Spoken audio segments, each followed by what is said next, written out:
All right. We are live, and I want to take a moment to do a basic introduction. I've been talking about what I planned to do in the locals community, and I encourage everybody to join there, please, on structure.locals.com, where I may reveal other things that I'm doing or get into more details or more minor things. But because as a channel, I have a lot of experts on, body language experts, handwriting analysis, statement analysis, and on. One of the behavior panel, Greg Hartley, actually recommended to me saying, instead of just talking to us about what we do, what if you found a case out there or two and actually levy all of your experts into looking at the case and seeing if you can come up with some kind of progress? So that is the goal of doing this series. And to start off the series, this is a case of Lauren Dumolo, and I'm hoping that I'm saying it correctly, who is a single mother who disappeared last June. Her family and community are obviously desperate to find out what is going on. There's not a lot out there, lately in the news or anything. The police may know more, they may not, we don't know. I never want to get in the way of any kind of investigation. That's not what this is about. But the idea is that maybe by just looking at everything that's out there, we can get an idea and just maybe spur some thoughts, just random things, anything else. I mean, I'm not saying, oh, we'll crack anything, but it might inspire something to happen that could maybe lead to a resolution. So to start this off, I'm bringing on Cassie Carey, who is Lauren's sister, and she is going to give us an overview.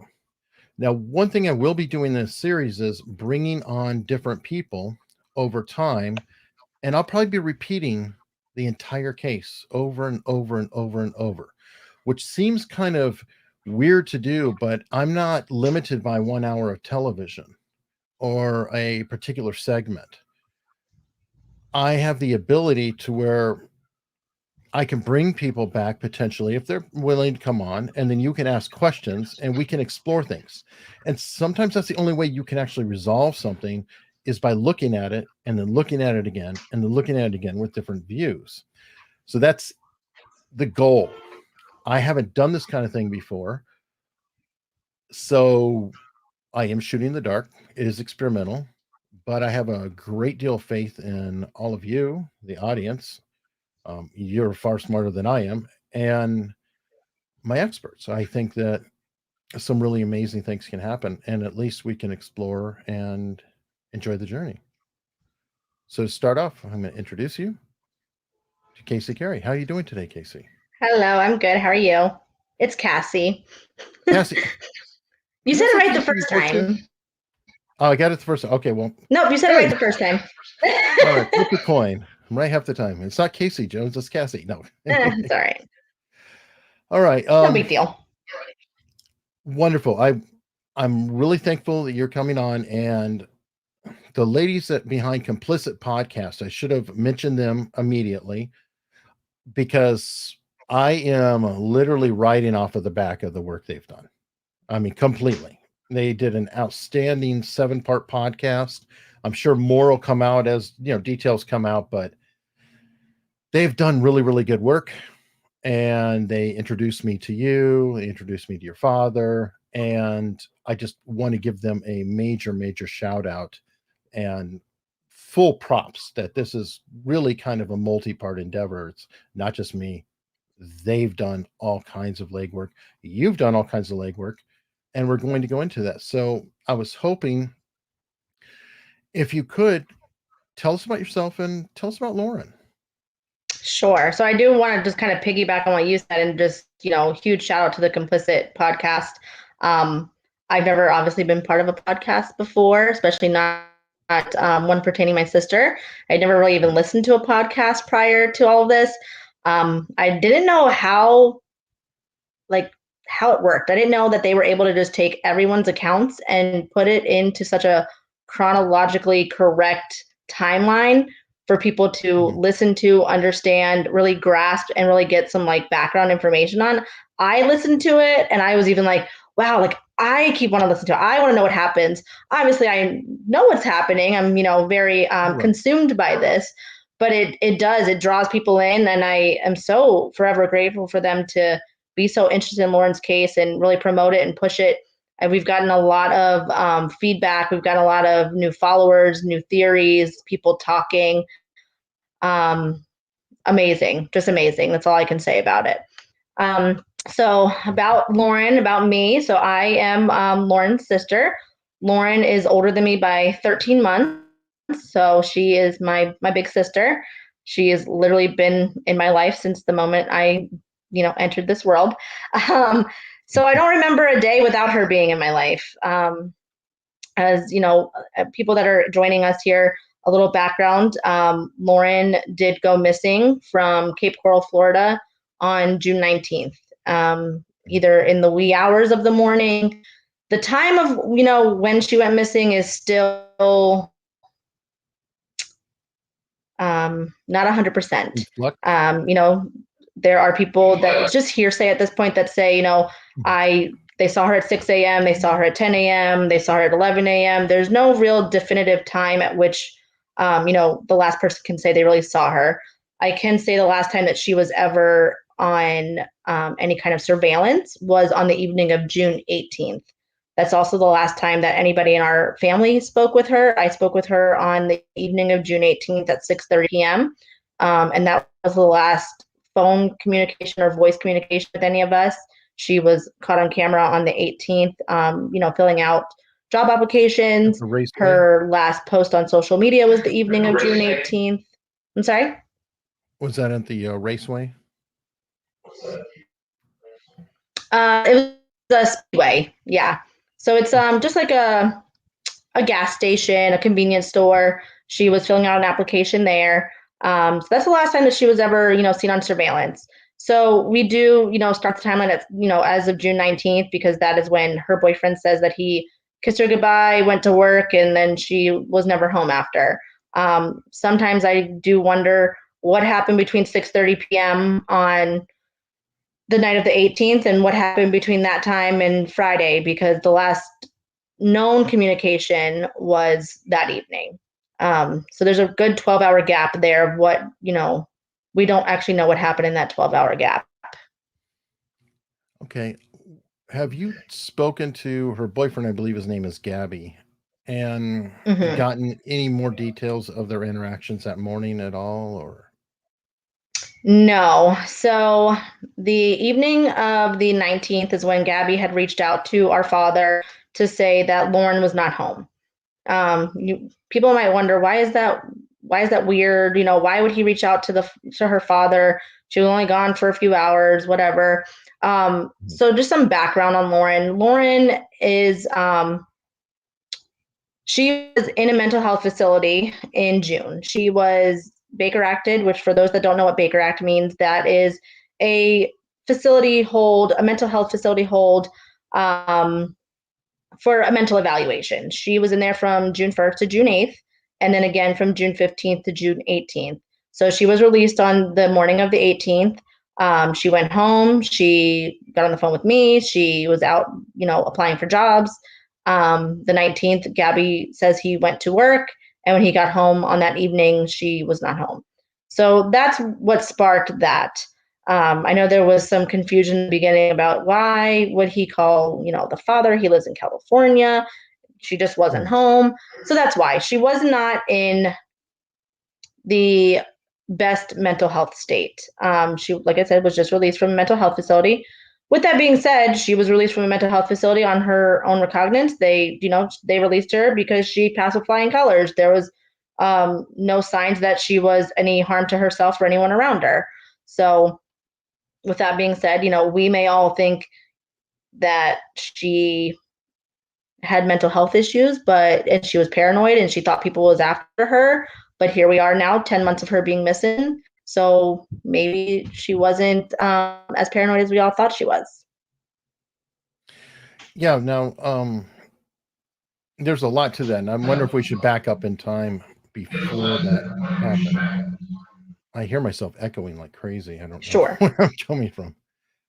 Um, Let me see. You're not echoing on my end. It's kind of delayed a little bit, but no echo. Okay, interesting. She had a lot of turmoil right towards the disappearance, up in the weeks leading up to it, Yes, right? And correct. somebody just pointed out auditory hallucinations, Eric. Cute. Um, is it possible? And some of this I was talking with Caitlin of Complicit about, but I understand that she previously had a drug issue, that she's a recovering addict, but had been clean for a while and Correct. tested clean. However, with some THC, so Mhm. she did test positive for a little marijuana use or cannabis use. I'm Correct. wondering, because I understand there is a large fluctuation with the drug market in the area, like a lot of people getting busted, a lot of things going on at the time. Could she have gotten some weird product? I mean, anything's possible. If people are lacing things with things all the time, drugs. I'm not really familiar with drugs. Mhm. It's not really a part of my life, but you see it on the news all the time. People are overdosing on fentanyl. People are lacing drugs. People are now. It's now a criminal charge if you are found, selling drugs that are laced with something that causes somebody to overdose or pass out or pass away. So it's very common. Is it a possibility? Absolutely. At this point, anything's possible. We say, Lauren's a recovering addict. Lauren was testing positive. We never will say, no, there's no way. She would never. Addicts Mhm. are humans. We all make mistakes. We all have um, temptation. Not all of us can say no 100 times and keep moving. Some of us can say no 100 times and say yes one time, and then you start over. So I will never tell the community or tell the world that there isn't a possibility that Lauren could have relapsed, because in the addict world, that is always a possibility. Right, and that's a consideration. I also just didn't know too. Sometimes cannabis is laced with like a PCP or something, which could cause hallucinations and could lead into a paranoid type of Right. reaction. And I know I'm interjecting I because I've will listened to say other when Lauren interviews. was in Right. When Lauren was in the mental health facility, my father was made her proxy. So any drug test, any evaluations that were done, he was given information. We actually asked for them to test her for drugs. Mhm. And they did. And the only thing in her system was anything that she was prescribed. And like you said, marijuana. There was no other illicit, illegal drugs that showed up in her system. Now, I don't know how extensive that drug test was. I don't know if it Mhm. was urine. I don't know if it was blood. I do know that it was not a toxicology. So I don't know how in depth those drug tests are. But, for like the basic drug test that they did, nothing out of the ordinary showed up in her system. Okay, okay. And to, if you will, cheat on this, complicit again, fantastic work. There is a timeline here, and it's fairly thin in this starting part. This is all the way up to her actual disappearance right here. And let me accept the Mm-hmm. cookies. Okay, so from what I understand, and that's why, obviously, I wish it wasn't automatically scrolling. Um, a lot of drama was happening right at that time, because I guess she lost a couple jobs, um, went through an Right. So abortion. she did lose one job, and the one job that she lost was not due to any mental health issues or anything like that. It was a COVID issue. She was Right. a server at like a pancake house of some kind, and Sure. it was during COVID. Layoffs were happening, businesses were closing, businesses were shutting down. So she did lose a job. She was still at that time employed with Taco Bell.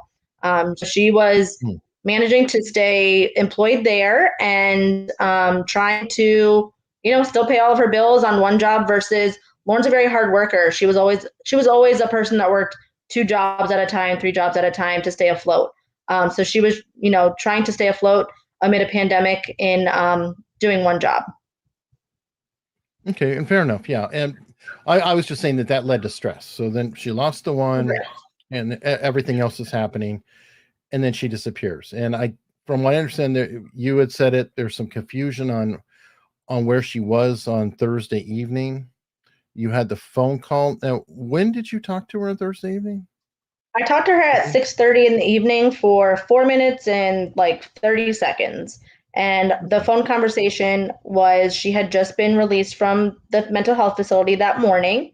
Hmm. She was really upset. Her life was, in her words, falling apart. She was in the mental health facility. She was going to lose her job because she, was Baker acted for so many days and she missed so much work. And at that time, I said, Lauren, everything's going to be fine. I'm like, we it's a pandemic. Everyone is getting accepted into unemployment. Unemployment rates at that time, they were paying in Florida 275 a week plus the additional 600. And I said to her, let's talk tomorrow. I'll get all your information. I'll get you set up with unemployment. And these next few months, you can just focus on getting your life together, focusing on your mental health, focusing on you, and you'll just have money coming in that you don't even have to do anything for. You can store some of that money away, you can pay off your bills, you can just take this time to focus on you and not have to worry about juggling jobs and paying bills because you're lucky at this time that this is what is happening. And she was like, you're so right. I'm so grateful for you. Let's talk tomorrow, meaning the 19th. I'll give you all my information. You can get me set up. Thank you so much for being such a good support system and letting me know that I'm not alone in all of this. Um, and that was how the conversation ended. Okay, now she also applied for the job the same day. Was that after she talked to you, That was or before. She was was applying before? for jobs before she spoke with me. Okay, okay. All right. So then the next day she disappeared, but you really didn't know she disappeared, right? For a couple days. We didn't know she disappeared until that evening of the 19th when Gabby called over to my father and said that Lauren wasn't Mhm. home.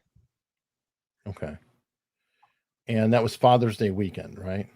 It was. So I spoke with Lauren on the 18th. He called on the 19th. Um, and their conversation was, let me know when she gets home. Maybe she just ran to the store. Maybe she went to go buy a pack of cigarettes. Maybe she's at, her mom's house. Our mom lived 2 blocks away at that time. Let us just know when she gets home. Um, didn't really think much of it.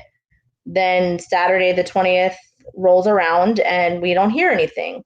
So my dad reaches out to Mhm. Gabby and says, hey, did Lauren come home last night? I haven't heard from you. He's like, no, no, no. She didn't come home. I'm at work right now. And he's like, okay, well, when you get home, let me know if she's there. And if not, I want you to call the police and file a missing person report. We all know that Lauren was just Baker acted. We know she's not in the best state of mental health. And his response to my father was, oh, I'm not going home. I'm going to stay with a friend tonight.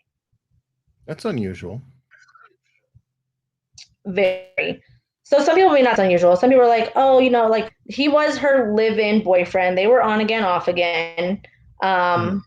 It's just very weird to me that like if somebody that is not in the best mental health state, and was just released from Baker Act and you don't know where she is, you're not going to look for her. Mhm. You're not going to go home. You're not going to wait for her to come home. You're not going to go search for her. You're going to stay with a friend. That's very odd to me. If I'm a married woman, if my husband was missing for even 2 hours or 5 hours, I would be worried sick. I would not be going to stay with a friend at their house. I would be calling the police and making sure that they were looking for her. Yeah, that is odd. Now, from what I understand, on Sunday or Father's Day, things came to a head to where your dad said, no, no way, there's something wrong here. There better be a police report. Correct. So Saturday, once Gabby said that to my father, I called over to Cape Coral Police Department and had them do a wellness check. They went to Lauren's apartment, knocked, no answer. So my dad called Gabby back and said, there was no answer to the apartment. I want you to go there. And he's like, oh no, I'm going to my friend's house. So that happened. Then Sunday, the 21st, that is Father's Day. And my dad says, okay, Lauren hasn't called me today. It's Father's Day. We're a very close family. Lauren is very family oriented. We call on holidays. We call because we, say I love you at the end of every phone call. That's just the type of family we are. So for my dad to not get a call on Father's Day, he knew something was really wrong. I had reached out to Gabby that day. I had reached out to my mother's boyfriend that day and said, would you guys just mind going to Lauren's house, just checking it, walk in, see if she's home, just ease our minds. Because at this point, nobody's doing anything.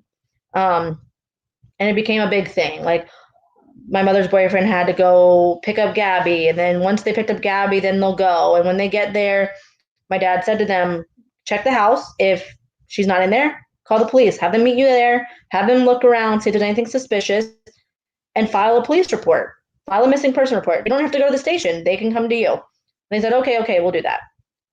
They get to the house. We don't hear from them for hours.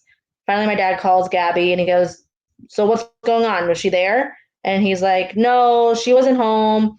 Well, the police come to file a police report. He goes, oh, we called them and they never showed up. My dad goes, what? You called the police and they didn't come? He goes, yeah, we called them. They didn't show up, so we left. So then my dad calls over to Cape Coral Police Department and they go, we were never called. So then my dad gets on the phone with Gabby and goes, I don't know what is going on here, but you are lying to me. You did not call the police. And he says, oh, yeah, I'm not going to say the mother's boyfriend's name because he can't obviously permit us to at this point, but said he didn't want to get the police involved. And my dad goes, I don't really care if you don't want the police involved at this point. My daughter has been missing for over 48 hours. You find a way to get to that police station and file a police report tonight.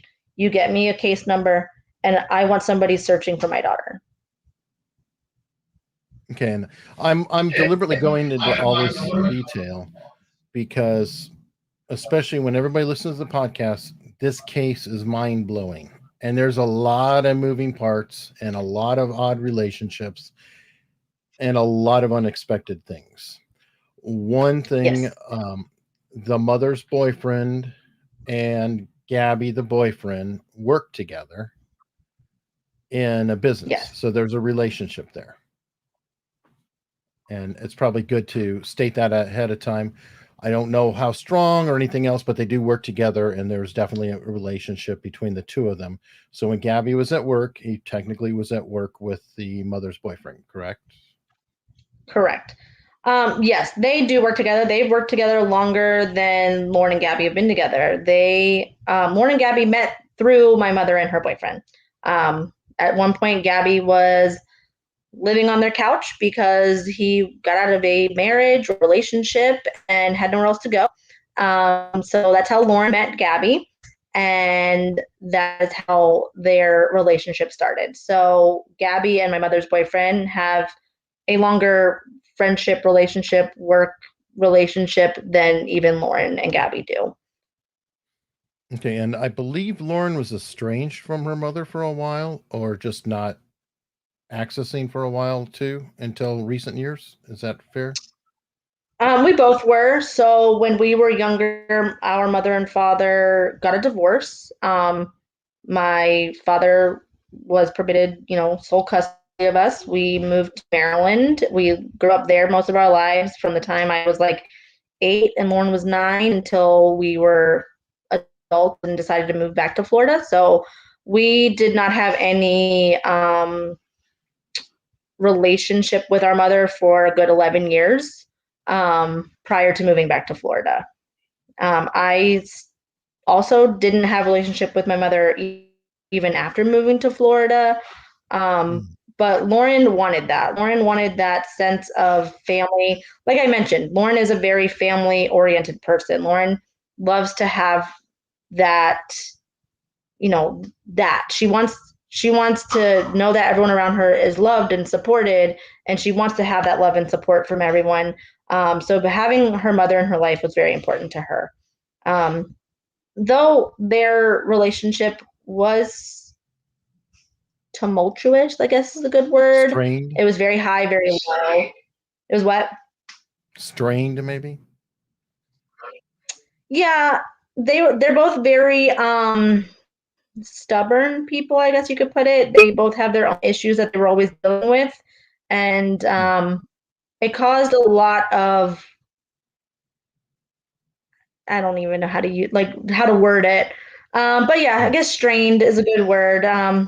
They had their highs and lows. Sometimes they were best friends, and sometimes they were sick of each other. Um, but Lauren also lived 2 blocks from them, so she went over there for birthdays. She went over there for holidays. They spent weekends together, nights together. They would go out to dinner together. They were bonded. Um, Mm. so there was definitely a relationship there. Right, and physical proximity is very close. That was significant too. Oh yeah. And I mean, even prior to Lauren going missing, I did not know how close in proximity they were, until I Mm. had gone down to Cape Coral and somebody showed me where our mother lived, and I was like, you got to be kidding me! Like 2 blocks away, like a 5-minute walk is how close they were in proximity. I had no idea. And that's significant too, because from what I understand, Lauren walked everywhere, did not have a car, and did not drive. Correct. Lauren never drove. Lauren's never had a license in her life. Lauren was in a car accident when she was younger, and she was terrified of driving. She never wanted to. So she always lived in cities where there was public transportation. She always worked close in proximity to where she was living. She also Lauren is very one with nature. Lauren is very about the universe and the world and you and karma. What you put out is what you get in. And I mean, she was so into it. She branded herself with the giant namaste down her side. So she was very in touch with the world. That was also like her piece. She loved walking. She loved being in nature. She loved getting from point A to point B and being in her own head and looking around. And I think it brought her peace, walking in the sunshine. Okay. I'm going to get some chat questions in here so that way I don't let them run too far down a course. Um, Lisa Franceschi wants to know about the boyfriend's drug use and friends, or if there is any.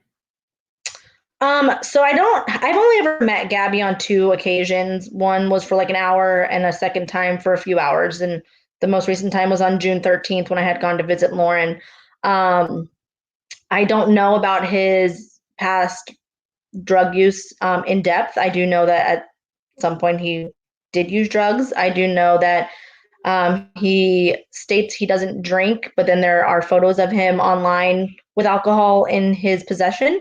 So I don't know if it's a choice that he doesn't drink because he doesn't like it or because he gets out of hand. Um, I do know that Lauren and him like smoked marijuana together. A lot of people don't think like marijuana as a drug. It is still a Mm. controlled substance. I know that it's recreationally allowed in a lot of places currently, but we can still say that that is a drug because it is. Mm. Um, so I don't know a lot about his friends. I don't know a lot about his past drug use. I do know that the friend that he wanted to stay with or went to go stay with, just from talking to other people, was a friend that didn't care for Lauren. They weren't. They didn't get along. I don't know why. I mean, it's really hard to not get along with Lauren. So I don't know if there was jealousy there. I don't know if maybe he felt like Gabby was taken away from him as a friend by him being in a relationship. I don't know. Mm. But from what I understand is that the friend that he was referring to that to go stay with that evening was a friend that didn't care for Lauren and Lauren didn't care for him. That's interesting. Yes. Be an interesting choice of a friend during the disappearance. Right. Let's see. From Gavin Stone, just one question for Cassie. Cassie, what was your relationship with your sister like when you were younger and growing up? And what was it like later as adults? Growing up, so Lauren and I were attached at the hip from, like I said, the moment I was born until when I turned 18, I moved to Florida. We grew up together in Maryland. Um, and at 18 years old, I said, well, I'm just going to go move to Florida. I got on a train and never looked back. And then a few years later, Lauren moved to Florida. Um, Lauren and I chose very different lifestyles. We chose very different paths in life. Something I always tell people is that your life path is your choice, no matter how you're raised, no matter what you've seen, no matter what you've gone through. I live a very normal life. I am married with 2 kids. I own a house. I work a 9 to 5 job, and that's what I've been doing for 12 years. Lauren lived a very rough life. Lauren did go down the path of drug use. Um, Lauren did, move to Florida and went to rehabs. Um, Lauren chose a much harder life, which did strain on our relationship for many years. Because I have kids that I didn't want to be around that. And then she had a daughter. She has a daughter who is a year older than my daughter. And when Lauren had her daughter, her life changed. She started making right choices. We Hmm. grew closer. Our bond was unbreakable at that point. Because she realized that it wasn't just about her anymore. It was about the life that she brought into this world. And that little girl changed everything for her. With that being said, Lauren did make poor choices again after. Like I said, we're all human. We all make bad choices. We all, sometimes give in to temptation. But with that being Sure. said, once Lauren and I had that bond again and she started choosing the right path, even when she went back into choosing the wrong path, I didn't leave her side. She always knew that she had me. She always knew I had an open door policy for her. She could always come to me and say, I need help. And I would always be there to help her. And vice versa. Even though like I chose a very different life, Lauren was very knowledgeable when you're going through. She's a good listener. She's a good thinker. She's a good talker. So if I ever had issues or problems, I could go to her and she was just a kind, loving person and could make your problems feel like they were smaller and kind of talk you down from that ledge where you're like, my life is spiraling out of control. And she's like, it's not that bad. And then she'd talk to you. And at the end of a conversation, we'd be laughing and crying and laughing some more and cry laughing and all of the fun things that sisters do. Um, she knows everything about my life, and I thought that I knew everything about her life. Okay. And in fairness, to bring it up, that same car accident that happened in her youth is what ultimately led to her drug usage when she got cut off of Percocets, right? Correct. So she did go see pain management when she got into a car accident. They prescribed her a hard narcotic, oxycodone, Percocet, all of those pills that are easy to get addicted to. And when those run out, where do you go?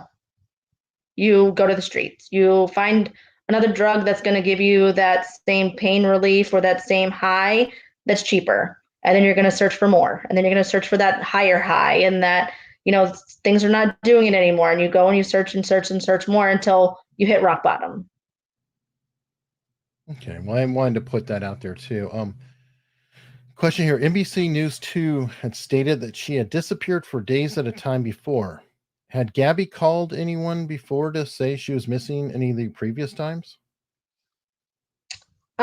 So she was never missing for times before. There was one day on June 1st where we didn't know her whereabouts, and that was the day that she was Baker acted. So we knew within 9 hours of her Hmm. location. Um, so to say that she had been missing for days at a time before, that was actually a comment that Gabby made to NBC News, and later in another interview retracted or contradicted that comment to say that she never does anything like this. So false information. Or at least inconsistent. Inconsistent. There's a lot of inconsistencies in his, alibi and story and his testimonies. Right. And again, I'm not going to accuse because I just don't know, but I know that there is the issue of you don't know for sure who was the last person to see her before she disappeared. If it was I think a couple people claimed to see her after Gabby that day, but has Correct. that been firmed down that they definitely did see her or no? No, so there is no video surveillance of Lauren after the night of the 18th or the day of the 18th applying for a job. There is no confirmed communication from anybody in our family, from anybody on social media after the evening of 6/18. So I spoke with her that evening at 6:30 at night, and the rest of the people that are saying they saw her is hearsay. It's her boyfriend Gabby that says he kissed her goodbye at 6 o'clock in the morning. Right. It's a maintenance man that said he spoke with her, but again, she's not on surveillance anywhere, walking in that area, not in the park where she would frequent. There's another person that said that he believed that she walked by his house that morning. Again, it's not on camera anywhere, so there's really no way to confirm. Did she walk by cameras, or would she have walked by cameras at any of the points that they stated that they saw her? Does that make sense? Yes. So, I mean, we live in a world of technology. Every house, every park, every public place has a camera. Not to Mhm. say that every camera is going to catch her walking. A lot of cameras are set up to only catch a certain, area of their house or right at their door. But somebody says that they saw her walking home from the park. The park is a public place. There's also a school there. There are cameras that are set up in that area. So if she was at the park, she would have been on that camera. The maintenance man says she stopped at the Atlantic Apartments to say that she was looking for a place. It's an apartment building. There would be cameras. The other gentleman that said that he saw her walking past his house. It's not on camera anywhere. There was a phone call made from her phone, from her apartment to Gabby via Facebook Messenger at 10 a.m., 10-ish a.m., between 10 and 11. He did not answer. So the guy that said that he saw her walking by that day said, oh yeah, I think about 10, I saw her walking by. There was a phone call made from her phone at 10 a.m., but Gabby did not answer that call. So Mhm. somebody was either making a phone call from her phone in that apartment or she was walking by. Which one was it? Okay, and have you been able to confirm that she is not on any of the footage that was taken at the time at any of the cameras in any of those locations? Yes. So Cape Coral Police Department did um, ask the community for camera footage. They got camera footage from parks. They got camera footage from any local businesses in the area, and she's not seen on any of them. Okay, interesting. I would be curious if anyone resembling her was seen on any of those, but that's going down another path, I guess. Right. Yeah, And there's just no to way for confirm. us to even say what she was wearing on the she went missing because Sure. the last person that says he saw her is Gabby, who says, well, she was in bed. I kissed her goodbye. She was wearing a shirt. And then there's the maintenance man that says she was wearing a t-shirt and shorts. No colors, no distinct, nothing to really go on. I have a question about the phone and Facebook Messenger call. Now, I know she was on a Wi-Fi Mm-hmm. plan, so it's not completely surprising, but did she regularly use that app to call him, or did she use other apps instead? And do you have access to go look at the history and see this type of thing? So Lauren used two forms of communication. She used Facebook Messenger for like FaceTime calls and regular phone calls. And she also used an app called the Talk You app. It's a very common app, I guess, where if somebody else has that, you can talk to them, or I think you can also put in their number and message them. Mhm. I do not personally have access to any of this information. Her cell phone was found in her apartment by myself and my other sister and my other sister's boyfriend on Tuesday the 23rd, 24th, 23rd. Mhm. Sorry. Um, so we had gone down to Cape Coral. We had went into her apartment while waiting for the police to do another wellness check, and her cell phone, well, a phone was found in the apartment. And then her boyfriend Gabby showed up while we were awaiting the police to let us know that he was there to pick up his TV because obviously she's not coming back. That was his words. And then when he left the apartment, he handed me a phone that was Lauren's phone that he said he found in the apartment that was just there. Um, Hmm. so her phone at that time was logged into Facebook and her Facebook Messenger and all of her apps. I took her phone because at this point, no detective was assigned to her case. So Mhm. I took her phone because I was not giving it back to him or leaving it there. And that was given to Cape Coral Police Department the very next day when a detective was assigned to her case. I did go through her phone a little bit.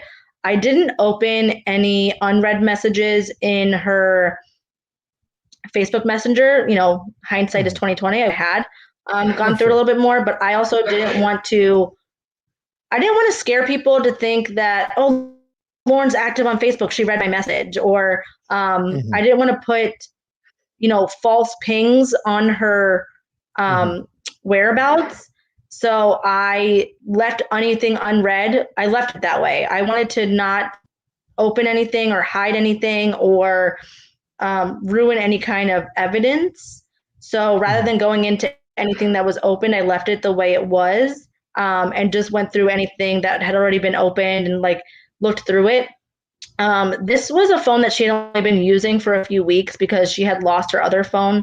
So the phone that I had did not have a lot of information on it. But again, I Mhm. did give that to Cape Coral Police Department that had their technology forensics, run any data and things like that into a system. And really, they really went through it and they did pull a lot of information. They pulled a lot of contacts and communication that I didn't look into because, again, those were like unread messages. Like I said, hindsight is 2020. I wish I had delved deeper into the Hard communications to that she was having. it's it's hard to know, and you wouldn't necessarily have known what you were looking at, right? Right. One thing I can say that was very odd about her phone was that it was also logged into her boyfriend's email account. And when I opened his email account, all of his trash and spam were empty, which I don't know. Like, I am on email all the time, and my spam is constantly at like thousands and thousands and thousands, and my trash can is never empty. So for all of that to be erased was very odd to me. I do know that the Cape Coral Forensics can easily pull any deleted information. So I don't know if they've ever actually found anything through his emails or anything like that, but I just that to be very odd. Uh, it can be or it may not be. I know that depending on the person too, if they get a lot of email. I have relatives that don't get a lot of email, and they are kind of like they delete everything, and they always want it empty. So Yeah, I never want to judge that because it could be a quirk. But it would be interesting if you right, got his phone now and then saw, oh, it was just mail all over the place that day. It was emptied. right. Then that I don't know. might It be was just more odd to me interesting. that it was empty. It could be Sure. nothing. I mean, I work on a computer, 5 days a week. Like I said, I work in an office Monday through Friday. Sure. Email is my number one form of communication with clients and things like that. So I've never seen an empty mailbox. Good luck. Yeah. Well, and that's a good question too. Were they heavy in technology or no? Did she have a It's hard to computer? say. I don't really know. I don't know Gabby's background. I know what he does for work. He works for a flooring company. They replace Right. flooring and they pull out flooring and things of that nature. I assume there's probably not a lot of emailing going on. It's more of a laborish job. Mhm. So I doubt that they're doing a whole lot of emails. So, like you said, it could just be a quirk. It just could be a weird thing that like he just deletes all of his emails. Very, very much so. It could be that way. Um, like I said, we live very different lives. I guess we just all have very different perspectives on normal and not normal. Sure, and it gets so hard because you don't know. I mean, is this, like I said, it depends on what the normal behavior is. So if you don't have a baseline, you don't know if it's abnormal or normal to the person. And you mentioned that Right. you don't really know him well. Um, I think that was one of the questions that came up is, didn't she date him for a couple of years before at least her father knew about him? I don't know about you at that point. Yes. So Lauren and Gabby have been on again, off again for 4 years. They dated for a few years, starting, I guess, back in about 2016. And they dated for 2 years. And then Lauren moved back to the other coast of Florida to like West Palm because at that time she did relapse. She went back into her addictive ways and had lost custody of her daughter, who was with the paternal grandmother. So she Mhm. decided to clean up her act and she moved back to the other coast to also be closer to her daughter to make sure that her daughter was in her life. Um, and then a few months later, she moved back to, well, maybe not a few months, maybe a year later, she moved back to Cape Coral. And then her and Gabby rekindled their relationship. Okay. And that's where Gabby doesn't come without his own history. I think he's still married to one person and estranged in another relationship. There is a record, um, and the maintenance person who saw her, is he the one who moved from the same hometown as Gabby, Racine, Wisconsin? Yes. So there was a gentleman. So the maintenance man's his name is Tim. We don't have to call him maintenance man. I think at this point he is no longer anonymous. Um, Okay. so he and Gabby, I guess, used to live within like a 15-mile radius of each other in Wisconsin. I don't know what Gabby's ties are to Wisconsin. As far as I know, he's from Puerto Rico. That's where a lot of his family is from. So I'm not Mm. sure like how long or when he lived in Wisconsin. I don't know if him and Tim knew each other. I don't know if it's just a coincidence that they both lived, in Wisconsin and now they both live in Cape Coral.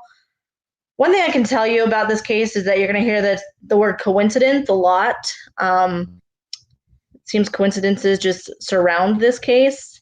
It's pretty unsettling. At some point, I'm just like, not everything can be a coincidence. Well, and that's the concern too, though, is that if it was all coincidence and all the coincidences involve one person, then that would give you something. But there's a lot of coincidences that involve multiple people from what I've seen, and that kind of makes it befuddling. Would that be a fair statement? Yes, for sure. And it really, I know, has to make it difficult for you guys, but she seemed to not be hanging with a good crowd. Correct. So, that's something that I will never lie about. Lauren was associated with very unfavorable characters, I will say. People that I would not have felt safe with, people that I would have not surrounded myself with.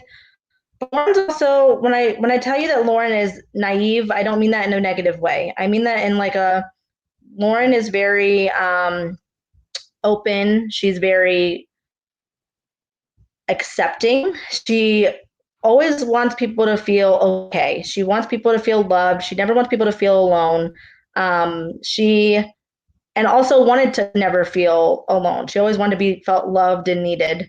And I think when somebody is that way, they tend to surround themselves with people that will take advantage of that. And I Mhm. think Lauren surrounded herself with a lot of people that took advantage of her good heart. It's a shame. And I see in the question, people are asking if you're taking care of her daughter. No, the daughter is with her biological grandmother, correct? Right, the paternal grandmother. So our mother does not have custody of her. Oh, The sorry. paternal grandmother has custody. That's that. Yeah, that's definitely more accurate. Sorry. No, it's Okay. okay. Let me I see. only say that because, we'll get into talking about my mom, I guess, at some point as well. Um, and, different uh, things that surround her. Right. And again, that's starting to go down the path that gets well, challenging and wild. I don't know the best way to put it. So let's go back. We've gotten not very deep, actually. Gabby filed the police report finally, almost under duress. And the wording on the police report was kind of odd in that as well. Now, Oh yeah, I mean, I guess a good word is odd. I mean, if you'd like, I have a copy of the police report and I could read it, um, so that everyone yeah, can kind of see how emotionally detached you can be from somebody that is missing. yes, I will say though, I have ran it by a statement analyst, and some of the detachment may be because of the police officer involved. And that I will have the Okay. analyst on to talk about it. And the tell for him was it starts off by giving an address. And as he put Mm-hmm. it, um, cops want addresses. They want numbers, locations, specificity. Whereas if you go talk to somebody, you don't go, I left 345 Main Street this morning and my husband was home. You would say, I left the house Right. or I left my apartment. So that could cause a little bit of it too, because yeah, I immediately thought that as well. But when I put it out there to him, is like, oh, well, that like a lot of other things, that's not helpful. You're supposed to say, hey, that's Right. a smoking gun. I mean, I understand Uh-huh. what you're saying. Right. I So mean, I guess when my sister had been missing at that point, for so many days, and there seemed to be zero concern, and we had to literally beg sure. pretty much on our hands and knees for anybody to go write a report. Mhm. I think we just expected to see a little bit more heart into it than just very cold. But I guess, like you said, like, we aren't there. We don't know what the police officer could have said. All right, write the address. Okay, write what she was wearing. Write what the last time you saw her. It could have just been like, Mhm. be very exact and don't put heart into it. I wasn't there, so I can't comment on it. Sure. And again, I do think that the behavior is odd, and it does Mm-hmm. sound odd. But in terms of being able to use the report or get the verbiage, so far that's a disappointment on that. But Mm-hmm. still trying, still looking. All right, so what do we have next? The person's shoes are found on Saturday, but you didn't actually know that these were found, correct? Correct. And So, oh, maybe I should point out another thing. The police didn't go actually ahead. start looking either until several days later, right? Because there was some sort of a Correct. glitch administratively. Yes. So, we were not told that her shoes and her purse and her keys and all that were found on Saturday the 21st in the park. At this point, Lauren had not been reported missing. So a bystander in the park had found a purse and shoes and all those items at the park and turned them into a park ranger. Um, Mm, we were not made aware of it because, again, at this point, Lauren was not a missing person. She was just a person. Um, right. then Tuesday, I had gone down to Cape Coral. So Wednesday, the 24th, so 3 days after the police report was filed, was when a detective was finally assigned to Lauren's case. The reasoning is on Sunday, the 21st, when the report was filed, there was a clerical error and it was filed incorrectly. And the only person that could fix it was the person that filed it, and they were off for 3 days. Well, obviously a hole in the system.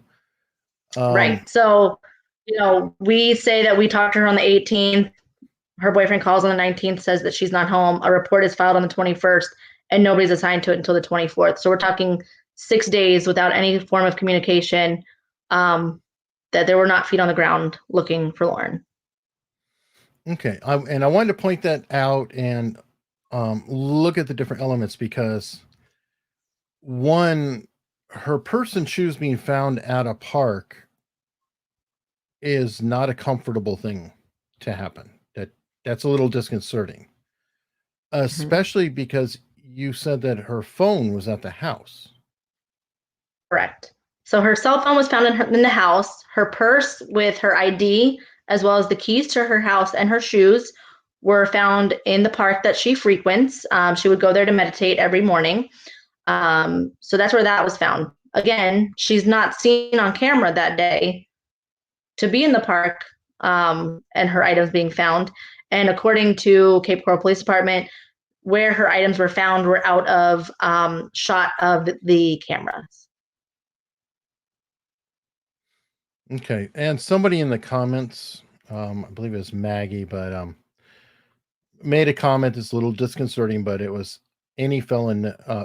She worked at a prison. They know where the cameras are. Mm-hmm. So that very well could be. Anyway, that's a disconcerting thing. But okay, so now I want to ask. It's odd enough that her shoes and all that were found there, but the phone was still at the house. Is it normal behavior for her to be separated from her phone? No. So Lauren's phone was not like on a phone plan. It was just a phone that worked on Wi-Fi. But I mean, these days you can get Wi-Fi anywhere. You go into a Publix and you can connect to the Wi-Fi. You go to a McDonald's, you can connect to the Wi-Fi. Even if you need to make an emergency phone call, you can do that without a working phone. You can do that on a phone that works on Wi-Fi. Lauren would never be away from her phone. What kind of phone was it? Just a cheapy, like Metro PCS smartphone.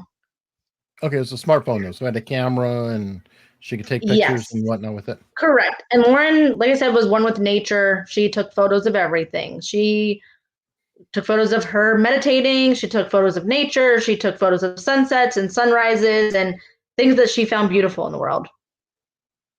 Okay. So I just wanted to establish that was odd behavior for her to not have it with her. And from what I understand, she would go call from McDonald's or other areas while she was walking around anyway. So she just was, I guess, almost treating it like payphones, where you had to go where there's a payphone, only now you go to where you can get a Wi-Fi signal and hijack it. Correct. Yes, exactly. Okay, so after that,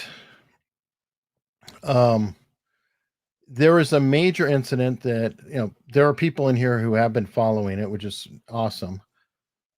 But from my understanding, I think you and your father, or your father and your sister and brother, did a press conference at the park on the news, and we're in the exact same area that later on a shirt was found.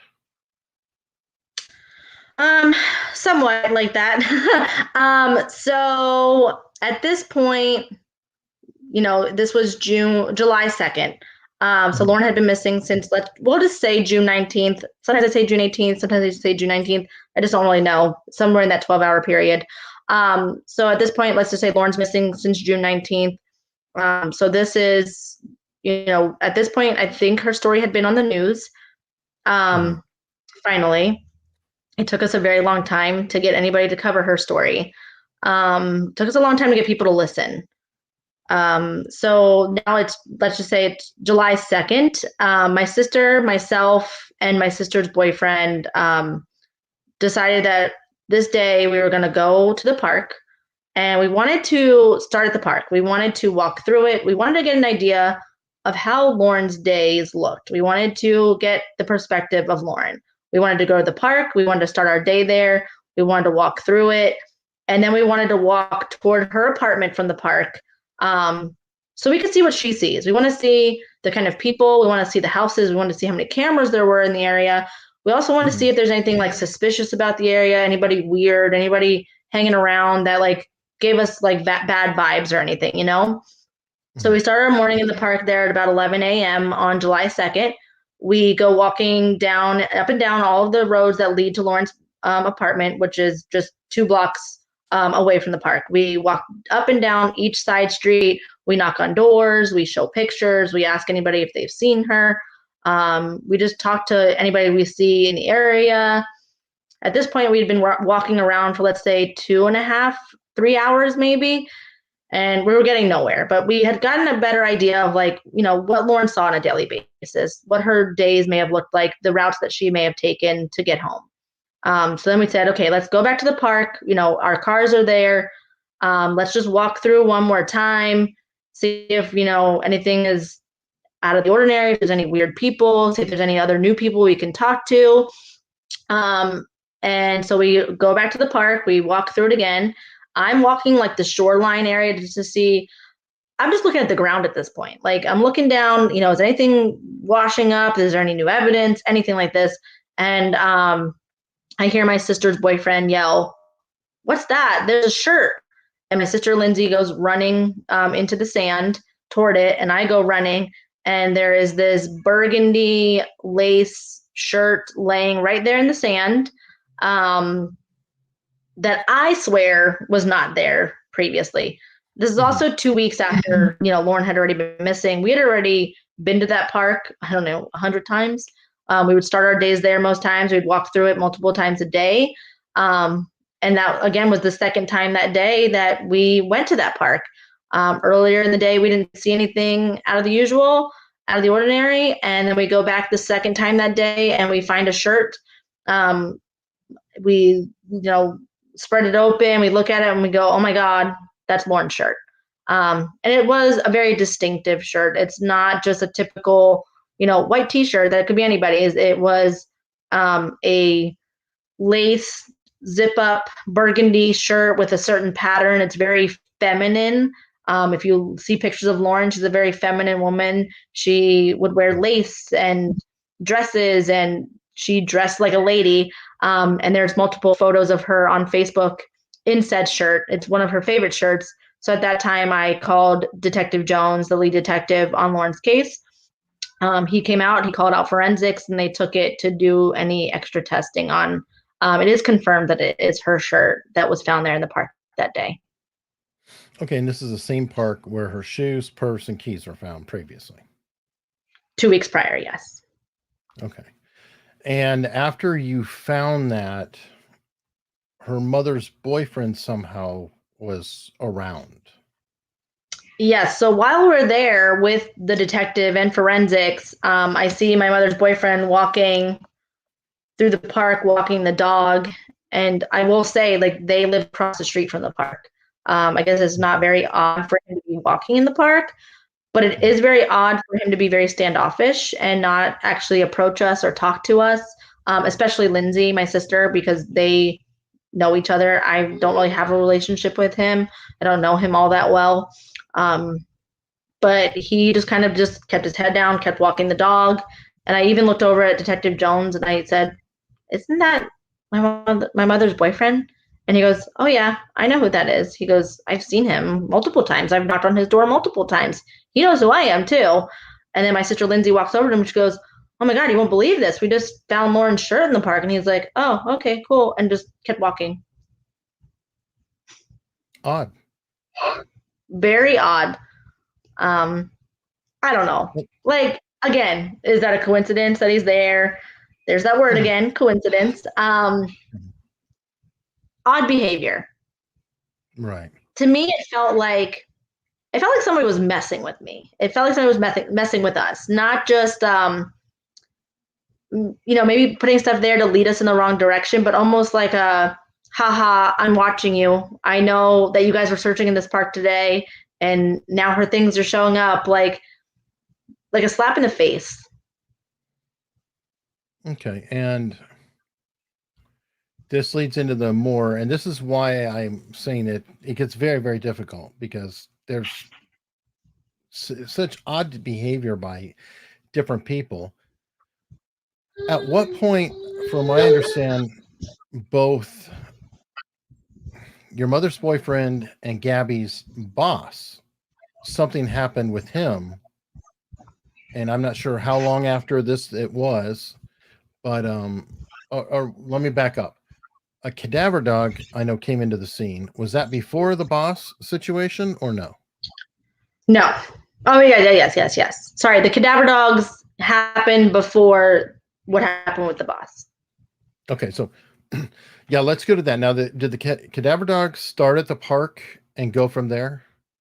They did. So Cape Coral Police Department had cadaver dogs at Four Freedoms Park, just to see if they could get a scent. Now, I will say I've done a lot of research. I've learned a lot of things during this investigation that I knew nothing about. One thing I've researched now is cadaver dogs. Cadaver dogs are a lot different than bloodhounds. Bloodhounds can pick up a certain scent of somebody from an article of clothing or something like that. Cadaver dogs do pick up scents of specific people. They they alert on a specific smell. I'm going to be very blunt right now. The specific smell that they alert on are decomposition of human remains. There is a certain toxin that your muscles let off once you pass away. Once you die, your body starts releasing these toxins into your bloodstream. You start to decompose. That is the scent that the cadaver dogs pick up on. These cadaver dogs started in the park across the street from our mother's house. They brought the police department to the work van that was parked outside of my mother's house. And the dog alerted on the van that it smelled something. And then that same dog led the police officer up to our mother and her boyfriend's apartment. While in there, they did take out a curtain. Not because the dog alerted on it. They took out a curtain because it had a stain on it that they thought resembled blood. They did testing on it. It was not blood. It was just a stain. They did confiscate the work van for a few days. From what I understand, they searched it pretty thoroughly. But also, again, with the line of business that they are in, they remove carpeting and flooring from apartments and houses. And then they also install, carpets and flooring and things like that. But because of their line of work, they released the van back to them on a technicality because there was no actual DNA of Lauren's in the van, but they said that the dogs alerted incorrectly because they could smell things like feces from flooring from a bathroom. They could smell menstrual blood that could be confused as a decomposing body. And that is an issue with the cadaver dog, correct? That you can only smell decomposition of a human, but not which human, for example. Correct. So because of that technicality, the van was released back to them. Shortly after that van was released back to them, within the same week, there was a issue with the van that it broke down, and it was scrapped, and they received a new van. Okay. Now that one's odd. Now they forcing them to release the van actually makes sense if that was their livelihood and they couldn't perform their livelihood. Sometimes that would put pressure on. The fact that they got rid of it is a little odd. But then that leads us to the next thing. And say that one more time. It was breaking up a little bit. I couldn't hear you. I'm sorry. It was a little odd that they swapped vans. That is different, especially if they got rid of it or scrapped it. Oh, yes, absolutely. And then after Right. that, So rather than, I guess rather than fixing the van, they just decided that they were going to scrap it and get a new one. right. Now, their boss, I'm thinking, was not that far after this that something occurred with him. Correct. So I do want to say that the reason that we bring up the boss is again because it's another coincidence. I do Mhm. not believe the boss has anything to do with it. I believe that the boss is Gabby's alibi. If Gabby says he was working when Lauren went missing, um, who's going to confirm that? Who's going to confirm where he was and all of that? Um, a few weeks after all that happened, their boss was found deceased in a hotel room of apparent suicide. And people thought that to be an odd situation that apparently he was going to be on a recreational trip, was expected to show up with some things, fishing, bait, tackle, things like that. And they just were very surprised that he wound up dead or Correct. committed suicide. I mean, I find it very odd. There's a lot of people surrounding these people that are just winding up, you know, suicide. Um, from what I understand, he was a very fun-loving, life of the party, um, things like that. So, I mean, is it a coincidence? I don't know this man. I don't know what was going on in his personal life. I know, this is all again amid a global pandemic. I don't know what they're dealing with. I don't know how all of that could have been affecting his life. It very well could have been a suicide. It very well could just be another coincidence in this case.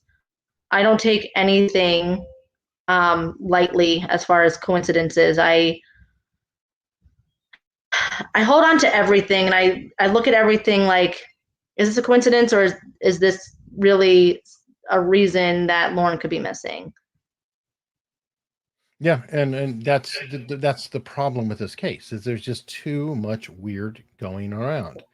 Yeah, Um, and I this is a another tragedy that affected you personally, but the next major event was your mother, right? correct. So in September, I don't know exactly what day. I have it in my phone somewhere. Sure. I want to say September either 14th or 24th, one of those numbers. Um, my brother, who was living with my mother at the time, as well as her boyfriend, they both left for work that morning. And my mother was in the restroom for quite some time. And at that point, they said, okay, we're leaving. They got up, they left, they went to work. Um, and when my brother and my mother's boyfriend returned back from work, my mother was still in the restroom. The door was locked. Finally, my brother was able to get in to find our mother unconscious on the bathroom floor, in with her skin turning blue, um, in like a fetal position. They did call the ambulance. They took her to Lee Health there in Cape Coral, one of the hospitals there in Cape Coral, where she stayed for weeks without any real getting better. Her diagnosis was a UTI that went septic and poisoned her blood pretty much like while she was there laying on the floor for so many hours. There were kidney issues where things were not draining properly, causing more infection. Cognitively, she could not really speak. She couldn't really remember. She had no real cognitive function. And when she did, it was odd. It didn't make sense. She was living in the past. She wasn't really sure what was going on. Um, then, I mean, shortly after, she was in the hospital for a month, and she did end up passing away. She somehow in the hospital contracted COVID and passed away just 2 days after her 60th birthday. It's a tragedy. Now, the concerning thing with that is the last person who saw her alive was Tim, the maintenance man. Correct. So there was a note left in my mother's apartment that day that Tim, the maintenance man, wrote saying he was fixing a leak in the ceiling. He did say that day he walked in the bathroom and saw my mother in there and thought she was using the restroom, thought he had inconvenienced her and locked the door and walked out. And then we later found out that there was no work order for him to be in that apartment. There was no work order for a leak. We asked the management company, is it protocol for somebody a maintenance man to just enter the apartment and fix something without a work order? And he said, absolutely not. But the man that claims he saw Lauren the morning that she went missing, and now the man that last saw her, my mother in the bathroom, is the same person.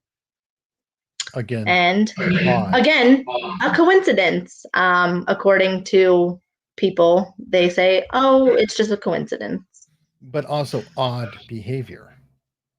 Very odd. Why would you enter an apartment without a work order? Even if somebody says to you, hey, there's a leak in my ceiling, which we know my mother didn't say that. She was found incoherent. So she didn't tell him that there was a leak in the ceiling. Who told him that there was a leak? Why would he feel obligated to enter that apartment to check out a leak that there was no work order for? And if you find somebody in a bathroom, especially of the opposite sex, you might have a degree of embarrassment or something, or I don't know. It's odd. It seems odd. It's all very odd.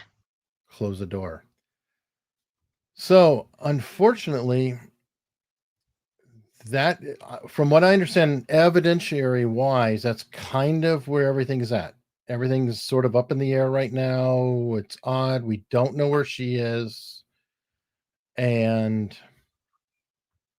we don't have any immediate answers. Is that fair? Correct. It's still a very active investigation. Leads are still coming in.